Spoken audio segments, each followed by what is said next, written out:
महान cartoon TV. Hello दोस्तों, आज मैं आपको एक और कहानी सुनाऊंगी जिसका नाम है शेर और गीदड़।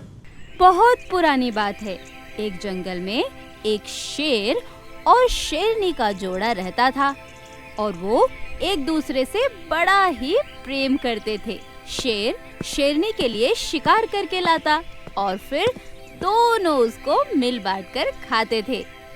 एक दिन की बात है, शेर जंगल में शिकार के लिए गया तो उसे कुछ भी नहीं मिला। फिर जब वो वापस अपने घर की तरफ आ रहा था तो उसे एक गीदड़ का बच्चा नजर आया। उसे देखकर शेर ने कहा, कितना प्यारा बच्चा है, इसे मारना ठीक नहीं है, इसे घर ले जाता हूँ। और फिर शेर उस बच्चे को जिंदा ही अपने पंजे में दबाकर घर ले जाता है। थोड़ी देर में शेर उस बच्चे को लेकर शेरनी के पास पहुंचता है और उससे कहता है, आज मुझे जंगल में कुछ नहीं मिला, लेकिन वापस आते वक्त रास्ते में ये गीदड़ का बच्चा मुझे दिखाई दिया।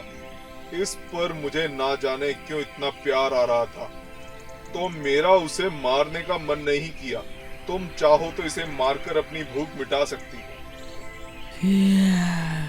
जब आपने इसे बच्चा समझकर छोड़ दिया तो मैं क्यों इसे मार के खाऊं?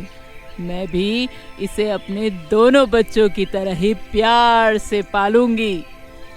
गीदड़ उस शेर के पास उसके बच्चे की तरह ही बड़ा होने लगा और फिर उसे शेर और शेरनी की तरफ से खूब प्यार मिलने लगा। एक दिन की बात है, उसे और शेरनी के बच्चों को एक साथ शिकार पर जंगल जाना पड़ा और फिर उन्हें कुछ दूर हाथियों का झुंड नजर आया। फिर उन हाथियों के झुंड को देखकर उसने अपने भाइयों से कहा, ये हाथी तुमसे बहुत ही ताकतवर है, हमें इनसे नहीं लड़ना चाहिए। ये हमें चोट भी पहुंचा सकते हैं। इनकी ताकत का अंदाजा लगाना कितना कठिन है और ऊपर से हम बच्चे हैं, ये बड़े हैं, हमें चलना चाहिए।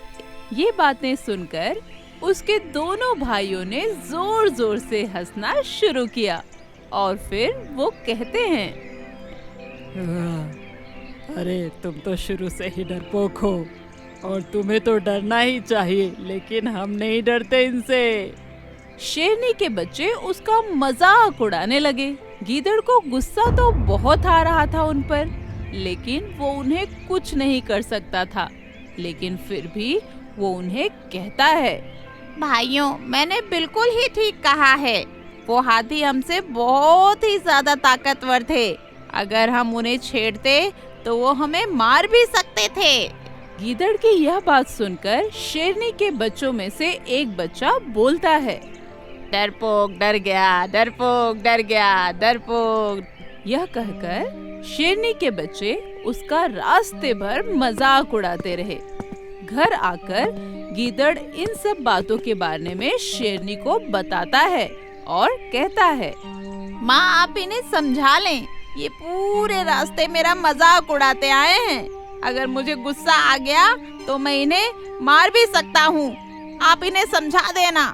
गीदड़ की बात सुनकर शेरनी के दोनों बच्चों ने अपनी माँ को हाथी से डरकर भागने की बात बताई कि कैसे ये गीदड़ ना तो खुद आगे गया और ना ही हमें जाने दिया। शेरनी ने ये बातें सुनकर गीदड़ को समझाया, बेटे, ये तुम्हारे छोटे भाई हैं, इन्हें माफ करना ही तुम्हारा फर्ज है। तुम इनसे बड़े हो और बड़ों का फर्ज छोटों को माफ करना होता है, तभी तो वो तुम्हें इज्जत देंगे। शेरनी की बातें सुनकर भी गीदड़ को तसल्ली नहीं होती और वो फिर भी उसके बच्चों पर अपना गुस्सा निकालता है। और ये सब देखकर शेरनी को भी गुस्सा आ जाता है। फिर भी वो अपने गुस्से पर काबू रखकर उससे हंसते हुए समझाती है, तुम्हें उन पर इसलिए गुस्सा आ रहा है क्योंकि वो तुम्हारे भाई होते हुए भी तुम्हारा मजाक उड़ा रहे हैं और फिर तुम उन्हें समझ नहीं पा रहे हो। दरअसल तुम्हें सच्चाई का पता नहीं है कि तुम कौन हो और वो कौन है। तुम एक गीदड़ के कुल से हो और तुम्हारे उस कुल में हाथी को देखकर सब डर जाते हैं और तुमने वैसा ही किया जैसा कि तुम्हारे कुल में किया जाता है। ये सुनकर गीदड़ को थोड़ा सा डर लगता है और वो कहता है, तो आपने मुझे इतने दिनों से क्यों पाला था? मुझे पहले ही सच्चाई क्यों नहीं बताई कि मैं कौन हूँ? जब तुम मुझे मिले थे तब तुम एक बच्चे थे जिसे मारना हमने ठीक नहीं समझा और तुम्हें मैंने बचपन से अपने बेटे की तरह ही पाला है और वैसी ही परवरिश दी है जैसी मैंने अपने बच्चों को दी है। लेकिन तुम्हारे कुल का जो अंश तुम में है वो अपना असर जरूर दिखा रहा है और यही वजह है कि तुम हाथियों से डर गए। मेरे बच्चों को तुम्हारे कुल का अभी पता नहीं है, लेकिन अगर उन्हें ये पता चलेगा कि तुम एक गीदड़ हो तो वो तुम्हें मार डालेंगे और फिर तुम उन्हें रोक नहीं पाओगे। इससे पहले कि वो तुम्हें मार डालें, तुम अपने कुल के सदस्यों के पास भाग जाओ। शेरनी की ऐसी बातें सुनकर गीदड़ फौरन डर के मारे अपने झुंड में भाग जाता है और फिर वापस उनके पास कभी नहीं आता और उसका ये भ्रम भी टूट जाता है कि वो एक शेर है।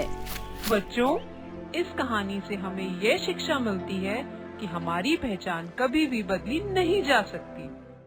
अगर आपको हमारे वीडियोस पसंद आ रहे हों तो इन्हें लाइक करें, चैनल सब्सक्राइब करें और हमारे कार्टून शो सबसे पहले देखने के लिए बेल आइकन दबाना ना भूलें।